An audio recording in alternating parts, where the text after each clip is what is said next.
ಅಲ್ಲ ಈಗ ಅಶ್ವಥ್ ನಾರಾಯಣ ಅವರೇ, ಕಾಂಗ್ರೆಸ್ ಅವ್ರ ಗ್ಯಾರಂಟಿ ಯೋಜನೆ ಅಂತ ಹೇಳಿದ್ರೆ ಫ್ರೀ ಬೀಸ್ ಅಂತೀರಾ, ಕಿಸಾನ್ ಸಮ್ಮಾನ್ಗಾದ್ರೆ ಕಿಸಾನ್ ಸಮ್ಮಾನ್ ಅಂತ ಕರಿತೀರಾ, ಅದು ಫ್ರೀ ಬಿ ಅಲ್ವಾ ನಿಮ್ ಪ್ರಕಾರ? ಇವ್ರು ಕೊಟ್ರೆ ಫ್ರೀ ಬಿ, ನೀವು ಕೊಟ್ಟುಬಿಟ್ರೆ ಫ್ರೀ ಬಿ ಎಲ್ಲ ನೀವು ರೈತರಿಗೆ ಕೊಡ್ತಾ ಇದ್ದೀರಿ ಅಂತಾನ? ಸರ್ ಒಂದ್ ನಿಮಿಷಕ್ಕೆ, first division clerk, IAS officer ladies ಅವ್ರಿಗೂ ಫ್ರೀನಾ ಸರ್?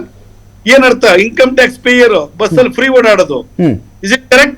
ಸರಿ, ನಿಮ್ ಚುನಾವಣೆ ಪ್ರಚಾರಗಳಲ್ಲಿ ನೀವು ಭಾಷಣ ಮಾಡಿದ್ರಲ್ಲ, ಬೇರೆ ಬೇರೆ ರಾಜ್ಯಗಳು ಕೊಟ್ಟಿದ್ದೀರಲ್ಲ, IAS ಗಳಿಗಿಲ್ಲ, ಕ್ಲರ್ಕ್ ಗಳಿಗಿಲ್ಲ, KS ಗಳಿಗಿಲ್ಲ, ಅಥವಾ ಆಯಾ ರಾಜ್ಯದ ತಹಶೀಲ್ದಾರ್ಗಳಿಗಿಲ್ಲ, ನೀವು ಅನೌನ್ಸ್ ಮಾಡಿದ್ದೀರಾ? ಸರ್ ನೋಡಿ, ನಾವು ಯಾವ್ದನ್ನ ಅಕ್ಸೆಪ್ಟ್ ಮಾಡ್ಕೋಬೇಕು, ಯಾವ್ದನ್ನ ಒಪ್ಕೊಂಡಿದ್ವಿ, ಯಾವ್ದನ್ನ ಕಾಮೆಂಟ್ಸ್ ಮಾಡ್ಬೇಕು ಮಾಡ್ತಾ ಇದೀವಿ.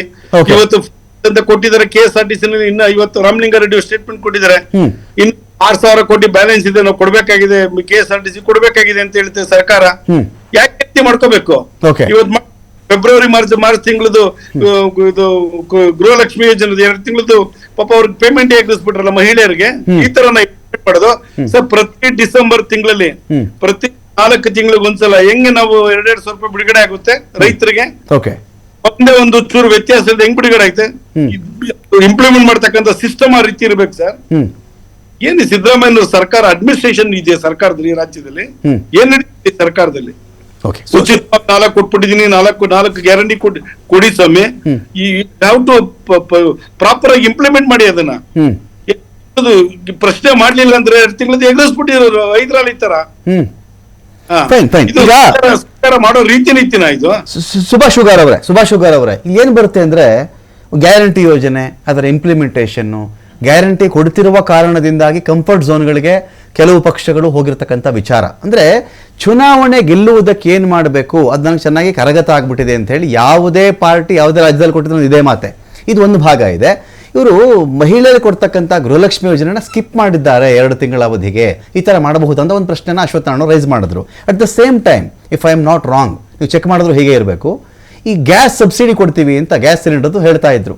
ನಾವು ಅದು ಮಾಡ್ತೀವಿ, ಉಜ್ವಲ ಯೋಜನೆ ಮಾಡ್ತೀವಿ, ಬಡವರು ಸಿಲಿಂಡರ್ ಉಚಿತ ಕೊಟ್ಬಿಡ್ತೀವಿ, ಗಿವ್ ಅಪ್ ಕೊಟ್ಬಿಡ್ತೀವಿ ಅಂತೆಲ್ಲ ಹೇಳಿ ಗ್ಯಾಸ್ ಸಬ್ಸಿಡಿ ನಿಲ್ಲಿಸಿದ ಸುಮಾರು 2 ವರ್ಷಗಳ ನಂತರ ರಾಜ್ಯಸಭೆಯಲ್ಲಿ ಅದಕ್ಕೆ ಸಂಬಂಧಪಟ್ಟ ಸಚಿವರು ಹೌದು ನಾವು ನಿಲ್ಲಿಸ್ಬಿಟ್ಟಿದ್ದೀವಿ ಅದನ್ನ ಅಂತ ಹೇಳಿ ಒಪ್ಕೊಂಡ್ರು. ಅಲ್ಲಿ ಏನ್ ಮಾಡ್ತಾ ಇದ್ರು, ಕೆಲವರಿಗೆ ಕೊಟ್ಟಂಗೆ ಮಾಡೋದು, ಕೆಲವರು ನಿಲ್ಲಿಸ್ದಂಗೆ ಮಾಡೋದು. ಅರ್ಧ ಜನ ಬರ್ತಾ ಇದೆ ಅಂತ ಮಾತಾಡಬೇಕು, ಇಲ್ಲ ನನಗೆ ಬಂದಿಲ್ಲ ಅಂತ ಮಾತಾಡಬೇಕು. ಈ ಕನ್ಫ್ಯೂಷನ್ 2 ವರ್ಷ ಇಟ್ಬಿಟ್ಟು ಟೋಟಲ್ ಆಗಿ ಆಮೇಲೆ ಒಪ್ಕೊಂಡ್ರು, ನಿಲ್ಲಿಸ್ಬಿಟ್ಟಿದ್ದೀವಿ ನಾವು ಅಂತ ಹೇಳಿ. ಯಾರನ್ನ ನಂಬೋಣ ನಾವು ಹಾಗಾದ್ರೆ ಇದರಲ್ಲಿ? ಒಂದು ನಿಮಿಷ ಹೋಗಾರ ಕೇಳ್ಬಿಡ್ತೀನಿ. ಅಶ್ವಥ್ ನಾರಾಯಣಜಿ ಮಾತಾಡ್ತೀನಿ, ನಾನು ನಿಮ್ಮನ್ನ ಮಾತಾಡ್ತೀನಿ. ರಮಾಕಾಂತ್, ಈ ಗ್ಯಾರಂಟಿ ಯೋಜನೆಗಳಿರ್ಬೋದು ಅಥವಾ ಸರ್ಕಾರ ತರುವಂತ ಬೇರೆ ಬೇರೆ ಸ್ಕೀಮ್ಗಳಿರ್ಬೋದು, ಈಗ ನೀವು ಉಜ್ವಲ ಯೋಜನೆ ಉದಾಹರಣೆಯನ್ನ ಕೊಟ್ರಿ, ಅದೇ ರೀತಿ ಬೇರೆ ಉದಾಹರಣೆಗಳನ್ನು ಕೊಡಬಹುದು. ಅದ್ರ ಅರ್ಥ ಏನು ಅಂತಂದ್ರೆ, ಆ ರೀತಿಯ ಉದಾಹರಣೆಯನ್ನ ಕೊಡೋದ್ರ ಮೂಲಕ ಅಥವಾ ಕೊಟ್ವಿ ಅನ್ನೋ ಕಾರಣಕ್ಕೆ ಈ ಗೃಹಲಕ್ಷ್ಮಿ ಯೋಜನೆ ಒಳಗಡೆ 2,000 ರೂಪಾಯಿನ 2 ತಿಂಗಳು ಕೊಡದೆ ಎಗರಿಸೋದಿರ್ಬೋದು, ಅಥವಾ ಪ್ರತಿ ತಿಂಗಳು ಸಮರ್ಥನೀಯವಲ್ಲ ಅದು. ಈ ವಿಚಾರವನ್ನು ಮಾಡ್ಕೊಳ್ಳಿಕ್ಕೆ ಸಾಧ್ಯ ಇಲ್ಲ. ಅದು ಸರ್ಕಾರದ ಕಡೆಯಿಂದ ಆದಂತ ಲೋಪ. ಸರಿಯಾದ ಸಮಯಕ್ಕೆ ಅವರು ಕೊಡ್ಬೇಕಾಗಿತ್ತು, ಸರಿಯಾದ ಸಮಯಕ್ಕೆ ಕೊಟ್ಟಿಲ್ಲ, ಅವರು ಬಹಳ ವಿಳಂಬವಾಗಿ ಕೊಡ್ತಾ ಇದ್ದಾರೆ. ಒಂದೇನು ಅಂತಂದ್ರೆ, ಆ ಯೋಜನೆ ಒಂದು ಸರಿನೋ ತಪ್ಪು ಅನ್ನೋದು ಒಂದು. ಎರಡದ್ದು, ಆ ಯೋಜನೆಯನ್ನ ಅನುಷ್ಠಾನ ಮಾಡೋದ್ರೊಳಗಡೆ ಆಗ್ತಾ ಇರುವಂತ ಲೋಪದೋಷಗಳು. ಅನುಷ್ಠಾನ ಮಾಡೋದ್ರೊಳಗೆ ಖಂಡಿತವಾಗಿಯೂ ಕೂಡ ಲೋಪದೋಷ ಆಗ್ತಾ ಇದೆ. ಆದ್ರೆ ಆ ಯೋಜನೆನೇ ತಪ್ಪು ಅಂತೇಳಿ ಬಿಜೆಪಿ ಅವರು ಹೇಳಿಕ್ಕಾಗಲ್ಲ. ಅದು ರಾಜಕೀಯ ಕಾರಣಕ್ಕೋಸ್ಕರ ಅವರು ಹೇಳ್ಬೋದು. ಯಾಕಂತಂದ್ರೆ ಬೇರೆ ಕಡೆಗಳಲ್ಲೂ ಅವರು ಇದನ್ನೇ ಮಾಡ್ತಾರೆ. ಇದು ರಾಜಕೀಯ ಪಕ್ಷಗಳು, ನಾನು ಬಿಜೆಪಿ ಕಾಂಗ್ರೆಸ್ ಅಂತಲ್ಲ, ಇವ್ರದೆಲ್ಲರದು ಏನಾಗ್ಬಿಟ್ಟಿದೆ ಅಂತಂದ್ರೆ, ನಾವು ಮಾಡಿದ್ರೆ ಚಮತ್ಕಾರ, ಇನ್ನೊಬ್ರು ಮಾಡಿದ್ರೆ ಬಲಾತ್ಕಾರ ಅನ್ನೋಂಗ್ ಆಗ್ಬಿಟ್ಟಿದೆ. ಅವರು ಮಾಡಿರೋ ಕೆಲಸಗಳು ಅವ್ರು ಮಾಡಿದ್ರೆ ಅದು ಕಿಸಾನ್ ಸಮ್ಮಾನು, ಉಜ್ವಲ, ಇನ್ನೊಂದು ಮತ್ತೊಂದು. ಬೇರೆದವ್ರು ಮಾಡಿದ್ರೆ ಅದು ಫ್ರೀ ಬೀಸು, ಅದರಿಂದ ಜನ ಕೆಲಸ ಇದು ಆಗ್ತಾರೆ ಅಂತ. ಈ ತರದ್ದು ಒಂದು ಇದು ಬಹಳ ಇದ್ರೊಳಗಡೆ ಏನೋ ಚರ್ಚೆ ಒಳಗಡೆ ಅರ್ಥ ಇದೆ ಅಂತ ನನಗೆ ಅನ್ಸಲ್ಲ. ಈಗ ಮಹಾರಾಷ್ಟ್ರದ ಒಳಗಡೆನೂ ಕೂಡ ಚುನಾವಣೆಗಿಂತ ಮುಂಚೆ ಲಾಡ್ಲಿ ಬೆಹನ್ ಅಂತ ಒಂದು ಏನು ಲಾಡ್ಕಿ ಬೆಹನ ಏನೋ ಒಂದು ಯೋಚನೆ ಸರ್ಕಾರ ಬಂದ ಮೇಲೆ ಅಜಿತ್ ಪವಾರ್ ಉಪಮುಖ್ಯಮಂತ್ರಿಗಳು ಎಷ್ಟು ಜನರು ಅದಕ್ಕೆ ಫಲಾನುಭವಿಗಳು ಮೊದಲು ಕೊಟ್ಟಿದ್ರು, ಅದ್ರೊಳಗಡೆ 40-50% ಜನರನ್ನೇ ಎಗರಿಸ್ಬಿಟ್ರು.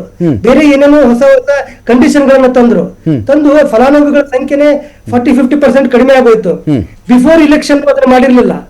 ಬಿಫೋರ್ ಇಲೆಕ್ಷನ್ 4 ತಿಂಗಳು ರಿಟ್ರೋಸ್ಪೆಕ್ಟಿವ್ ಆಗಿ ಅದನ್ನ ಕೊಟ್ಟಿದ್ರು ಒಟ್ಟಿಗೆ. ಇಲೆಕ್ಷನ್ ಗಿಂತ ಮುಂಚೆ ಆ ಯೋಜನೆಯನ್ನು ಅನೌನ್ಸ್ ಮಾಡಬೇಕು ಅನ್ನೋ ಕಾರಣಕ್ಕೆ ಮಹಾರಾಷ್ಟ್ರ ಇಲೆಕ್ಷನ್ ಅನ್ನ ಲೇಟ್ ಮಾಡಿದ್ರು.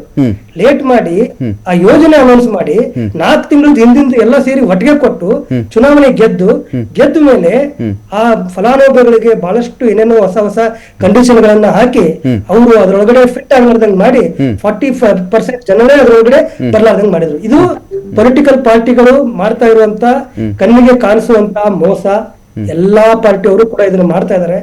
ದುಡ್ಡು ಕೊಟ್ಟು ಎಲೆಕ್ಷನ್ ಅನ್ನ ಗೆಲ್ಲೋದು ಹೇಗೆ ಅಂತ ಅವ್ರಿಗೆ ಗೊತ್ತಾಗಿಬಿಟ್ಟಿದೆ. ಜನರು ಕೂಡ ಎಲ್ಲವನ್ನು ಒಪ್ಕೋತಾರೆ. ಅವ್ರಿಗೆ ಏನು ಮಾಡ್ಲಿಕ್ಕೆ ಆಗ್ಲಾರ್ದಂತ ಸ್ಥಿತಿ ಒಳಗಡೆ ಇದ್ದಾರೆ, ಅಸಹಾಯಕ ಸ್ಥಿತಿ ಒಳಗಡೆ ಇದ್ದಾರೆ ಅನ್ನುವಂತ ಒಂದು ಆ ಜನರನ್ನ ಟೇಕನ್ ಫಾರ್ ಗ್ರಾಂಟೆಡ್ ರೀತಿ ಒಳಗಡೆ ಅವ್ರನ್ನ ನಾವ್ ಏನ್ ಬೇಕಾದ್ರೂ ಮಾಡಿದ್ರು ನಡೆಯುತ್ತೆ ಅಂತ ಪೊಲಿಟಿಕಲ್ ಪಾರ್ಟೀಸು ನಡ್ಕೊಳ್ತಾ ಇದಾವೆ. ಕರ್ನಾಟಕದಲ್ಲೂ ಕೂಡ ಅದೇ ಆಗಿದೆ. ಆದ್ರೆ ಇದ್ರೊಳಗಡೆ ಯಾರೋ ಒಬ್ರು ತಾವು ಬಹಳ ದೊಡ್ಡ ಗ್ರೇಟು, ತಾವು ಬಹಳ ಸಾಧು ಅಂತ ಹೇಳ್ಕೊಳ್ಳುವಂತ ಅವಶ್ಯಕತೆನೂ ಇಲ್ಲ.